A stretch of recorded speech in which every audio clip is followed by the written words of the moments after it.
Hi there, I'm Nu-Trix, and today I'm testing out artifacts from Numerical Audio. I started looking at this thinking it would be just another Lo-Fi plugin. It is a Lo-Fi plugin, but it's a noise generating device. It's not just an effect, it's also a generator. And it's, like a lot of what Numerical Audio did in the past, a little bit weird, but that's the fun part of it. So I'm actually working or starting a beat and a song, and just let's see what I can do with it on that song. So we have this hum that basically comes from the plugin, because you can generate different type of hums. Which one is actually humming right now? This one. Okay. So I've got a drum. That's my drum that becomes then with more drums, with more instruments. Fairly simple. Now I wanted to have more of a lo-fi sound to it, so I added, let's turn it on here. So you have that noise at the back. So basically Artifact, the way it works, you've got these different sections here. First section, well, the input. Again, low cut the input, peak, so you can change the EQ of the input. You get the also EQ at the output, so you can cut. There's basically two filters, and you've got the output mix between dry sound and wet, which is totally the sound of the effect. So I was about 60 something here. So you have 4 different sections, even if it looks like 3, like this one being 1, and this one being the third one. It's actually 1, which is the noise generator. The second one is a tone. The third one is I would say digital distortion or digital manipulation. And the last one is tape. So we hear that background noise moving in the back. First section, you get the noise. It'll be really noisy. You get crackle. You get a That's the crackle. You want more of them or less. So I decided that this, I would actually work each of the sound, like they would come from different pieces of hardware or vinyl. So the drum would come from an old analog drum or early drum. So you have a little bit of a hum coming from it, or you could have a whine. Well, that's kind of annoying. But then you got this, which is the color of it. This affects all of it. If you have a noise, you have crackle, and higher, oh Lord, so it affects the whole section. But the duck is actually pretty interesting. What having ducking is that when you're going to start playing, it's going to duck that sound, so you hear the original sound more. So let's actually go back and play something here. You see, the noise less obvious when you play, or if I don't have the ducking, it's always there. And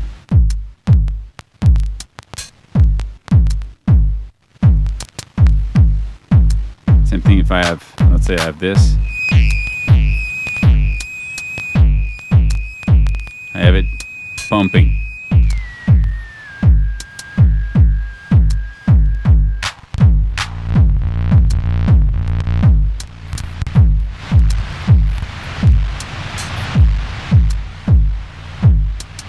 So I'm not going to use this. And we got the noise here, which is a variation. This one is called liveness, and honestly it makes it kind of move the sound, and I have no clue what's controlling it. Like, is there an LFO somewhere? You don't have kind of the control of the source of the modulation, but you're having, you see now it's going away. It's going to come back. So this is about the liveness, which is, in the end, if I had a hardware device, there's probably some type of reason why the sound will go away and come back. It could be anything. But see, this is the kind of the right amount of movement. Noise is kind of after the kick. Okay, like that. And this one here is the drive. But I didn't want to drive it, so I want it to be just like it comes from a early digital sampling machine. You get some here, you get some tone. You can change it, different type of distortion or of drive. So if you really want something noisy, the beat is just really nasty when you go to the maximum, whereas the other one, they're really just more like, has more presence, but more in the high frequencies. And then again, if you have the drive here, liveness,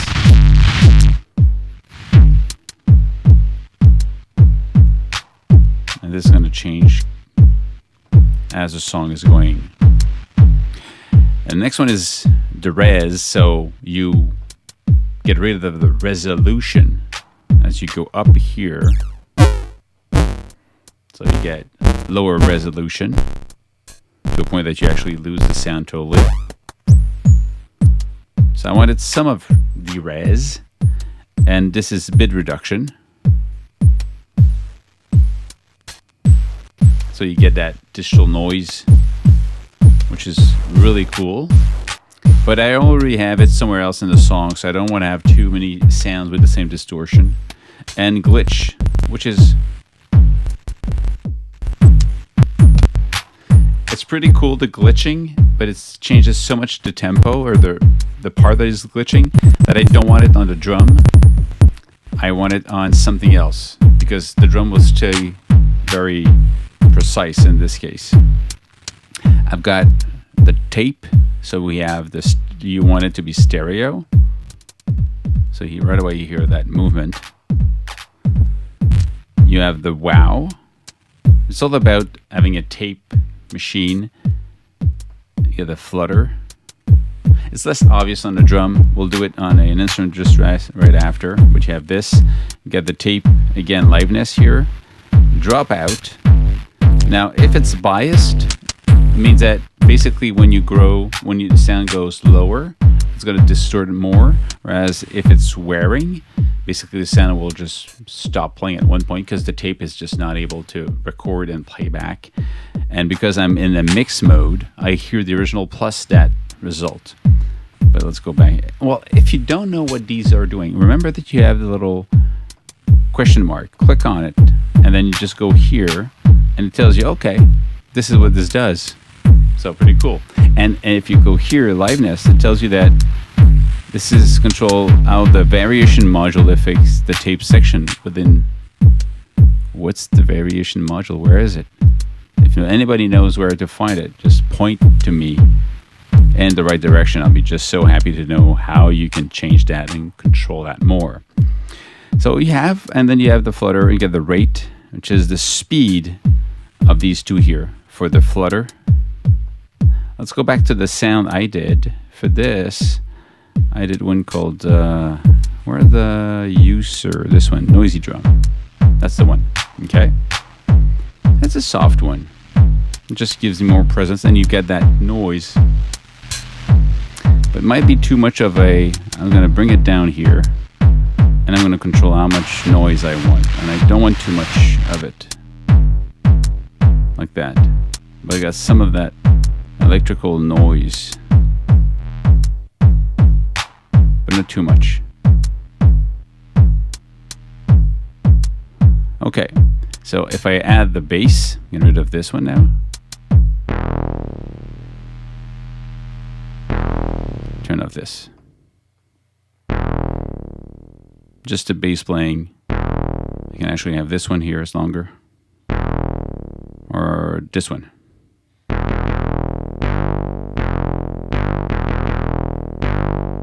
Okay, if I turn now the artifact on. Oh, this one is, I use it more like a chorus in a way. So a little bit of noise, a little bit of electrical noise, a little bit of crackle. I want it to come from a vinyl type of sound. We have not a lot of drive or De-rez. I want it to be more vinyl sounding. And then this here is basically the tape. So we have the wow, the flutter, but it's in stereo. And it creates more of that kind of left and right chorus type of.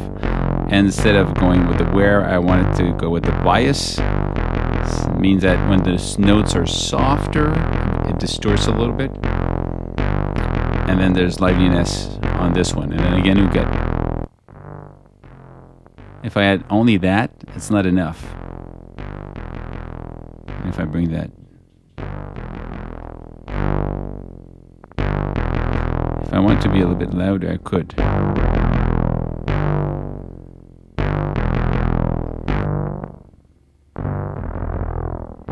By itself, without the original sound, it's actually pretty cool. I'm going to keep it like that instead. Okay, then I have some type of a key, I would say kind of a piano sound.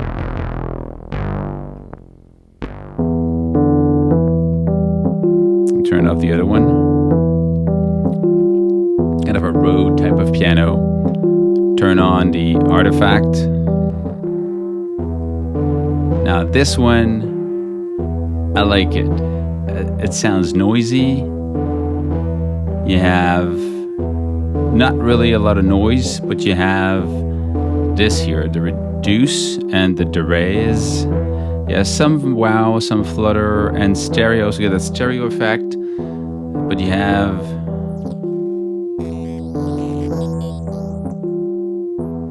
I would actually modulate or control this with the mediumness. Sometime bring that in.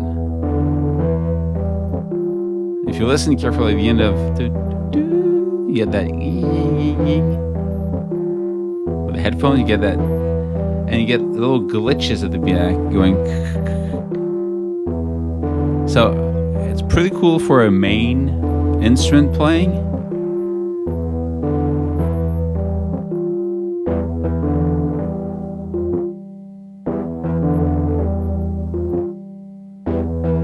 And then the last one is this low tone note, actually instrument playing.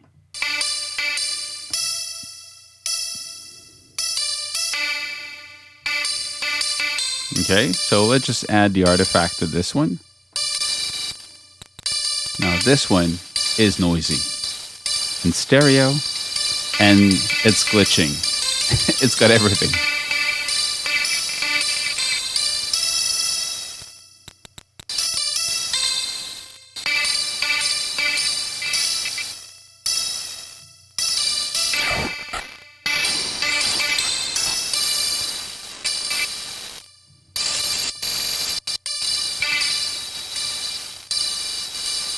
So this one's noisy, and that's fun because it becomes kind of a, if I turn everything on,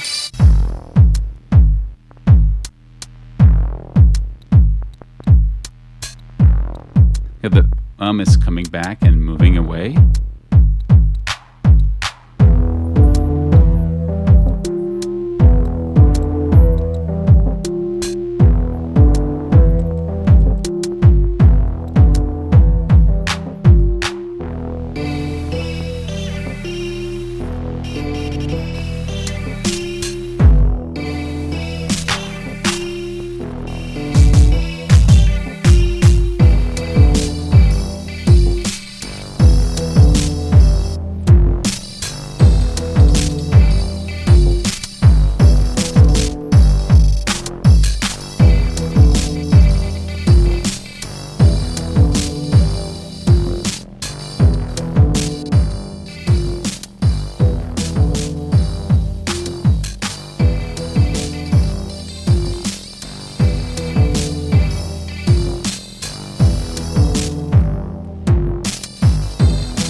Now, this is actually capable of doing also just being a noise generator. Listen to some of the preset they provide. It's in the generator section.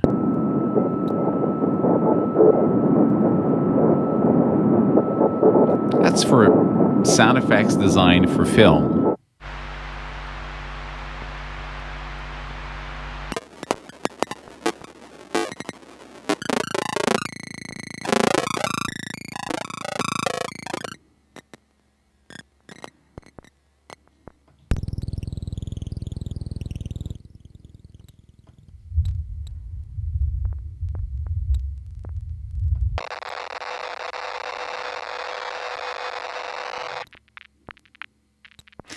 But even all of these noises, you can even use them when you switch between songs or just sample it and it becomes like your layer under your snares. So it's pretty cool. That's it. Hope it's actually useful. Stay safe, make more music, and see you soon. Cheers.